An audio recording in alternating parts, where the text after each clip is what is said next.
patient is a person who has knee arthritis that's a poor surgical candidate. Gap patients who have knee arthritis can have pain like anyone else. It can make their life difficult to get around the house, to be able to walk, to do the things that they enjoy.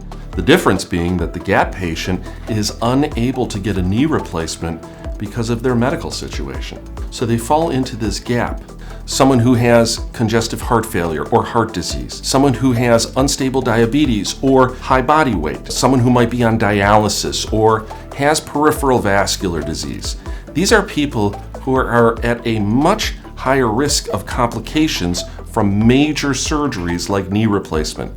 Those are my gap patients. I became interested in gap patients when I looked at our practice. I started to notice amongst myself and my partners, there were persons who were truly afflicted by knee arthritis but couldn't have surgery. So I started to look for options and alternatives. Gap patients can do very well with peripheral nerve stimulation. The procedure is very minimally invasive. Our anesthetic time is very small, and the trauma to the area is very minimal. One of the advantages of peripheral nerve stimulation is you don't need to have physical therapy afterwards. You don't have to spend an extended amount of time recovering from the procedure. I have people who return to full driving 3 days after their permanent nerve stimulator. So if you've tried all the conservative measures and your knee still hurts and it prevents you from doing what you want, come see me.